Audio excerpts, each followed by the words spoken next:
I am getting really nervous about my GreenStalks.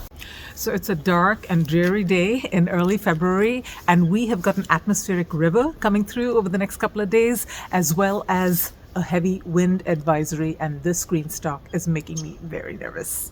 Now, we typically do not have heavy winds in my area, so I have been, I think, a little foolish, and I have stacked this GreenStalk up to the sky with some Texas tomato trellises, and these peas have grown all the way up, and now you can see they're past the top and they're falling over, and I have no idea how I'm going to harvest this thing.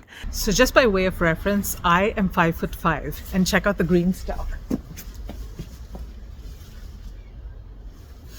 You can see how tall it is. That's why I'm nervous. Now, GreenStalk has several recommendations on what you should do if you live in an area that has high winds on a frequent basis. Number one, you want to make sure first off that it's on a very, very stable surface. And we'll get to that in just a little bit. I'm going to show you yet another mistake that I have made.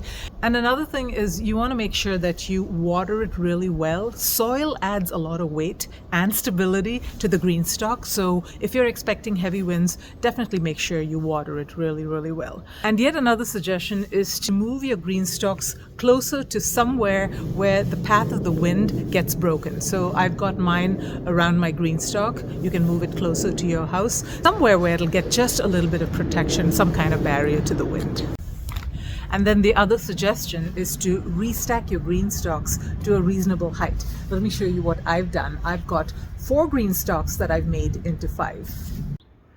Now, these 5 terracotta GreenStalks are actually a combination of 3 originals and 1 leaf. I started off with the leaf because I wanted to grow strawberries, and then I discovered I could grow so much more in a leaf tier, and ended up not growing strawberries for a whole different reason, but I'm trying again this year. And what I did was, actually that was a happy coincidence that I did the 7 tier first, because with the 7 tier and then the 3 originals, I was able to make 5 GreenStalks. Now I've got anywhere from 3 plus 1. This over here is 3 plus 2. This is 3 plus 2 as well. Look how pretty that is, you guys. And this one over here, as well as that one, they are 3 plus 1. So in a prior video, one of my viewers asked me to show them how this Texas tomato cage that I used at the top of that GreenStalk works. And I'm going to show it to you in this video. Before I do that, if you're watching this video during the Valentine time frame, first off, happy Valentine's Day. I love you all. And then secondly, GreenStalk is actually having a buy one get one sale right now for the originals. It's actually a buy one original 5 tier and get a 3 tier for free original. And it's in any colors, basic texture, but it's a great way that you can restack, because 5 plus 3 easily makes 4 plus 4, which for me is a much better height. So do check out that sale. I think it's a great sale, great price. And don't forget to use my discount code GREENLOVE10 for an additional $10 off. All right, let's talk about the Texas tomato cage now. So this thing is made out of galvanized metal, so it really resists rust really well. I actually got these for free. I'm very fortunate. A neighbor on next door was giving it away, but she had it for many years before that, and it does not have practically any rust on it. That's one of the advantages of galvanized. So as you can see, it easily opens up into a tomato cage and folds flat. And then at the bottom, it's got these really long legs. I think they're about 18 inches long, and so this can be pushed all the way into an original tier, and it holds it actually quite firmly. And the really fun part about this is that it stacks. So this one has these little legs that will fit into this. So all you need to do is push these little legs into these little holes. Just like that, and you can keep going. You can keep stacking them one on top of the other. Now, GreenStalk does not have anything like this right now. I hope they're coming up with a trellis shortly, but I have a feeling that this one would be a hazard for anyone who wants to install this kind of thing on their GreenStalk, this or any other kind of tomato cage, because If you have to harvest, you got to put a step stool, you got to climb and try to reach up to the top. It's just, yeah, it's just asking for trouble. So I personally, if I were you, would not stack it more than one on top of the GreenStalk. I think this is a reasonable height, but if you're planning to grow anything taller than that, you might want to consider using something other than the GreenStalk, because planting that high is a little bit tricky. Now, I do have another video where I've got all kinds of other DIY trellising options that I show you, and I'll put that at the end of this video. But there's one more thing that I want to show you with my GreenStalks that I want to make sure that you don't make the same mistakes that I do. Let me show you. Okay, so back to this GreenStalk that I am struggling with the stability of. There is one more challenge with it. I have used one of these cheapo Amazon movers, plant movers. Actually, it wasn't that cheap. And the GreenStalk just does not sit properly on it.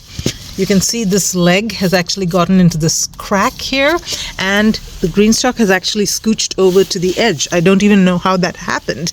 And it is leaning. So in addition to it being really tall with that trellis, it is also leaning to the right. So the GreenStalk is going to fall, and I'm going to be really, really sad. I don't know what to do about it. If you've got any ideas on how I can stabilize that thing, do let me know. So don't be me, buy the GreenStalk movers. These mover spinner things, oh my gosh, look at how they spin. Just with a touch of a finger, you can spin it.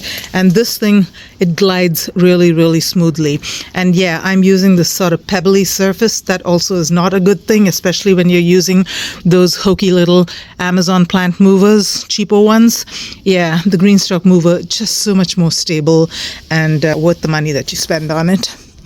Now, I'm actually going to be replacing all of my bases with GreenStalk movers, and I got really lucky when they had that Thanksgiving sale. They had a coupon in their magazine, and I was able to use that and actually get movers for free if I bought wheels. So that was a really good deal, and I've managed to get an ultimate spinner for each of my GreenStalks. Now, of course, I can't do anything with them when they're full like this. So when I restack them for my summer plantings, I'm definitely going to be putting those movers in. So don't be me. If you're going to be buying a GreenStalk, I would highly recommend buying the mover or the ultimate spinner base as well. So I've got 2 more GreenStalks coming in the buy one get one deal. I've got the raspberry color, which by the way is going to be retired on February 17th. It's a beautiful maroonish, dark pinkish, gorgeous berry color, and the chocolate brown is going to be retired as well on Feb 17th. So grab them when you can. This is your last chance for them. I'm going to be sharing a video where I will set them up, and I will share with you 11 more awesome tips on how to get your GreenStalk going. I know a lot of you found my channel because of my 11 awesome tips video, and if you haven't seen that video, highly recommend you check that out. And I'll be sharing a lot more tips that I learned from actually the comments on that video, as well as from my experience and the experience of others. So that video will be coming up in the next week or so. Do check out my video on how to trellis your GreenStalk. I've got lots of really cool DIY ideas. Until next time, folks, live green and love your greens.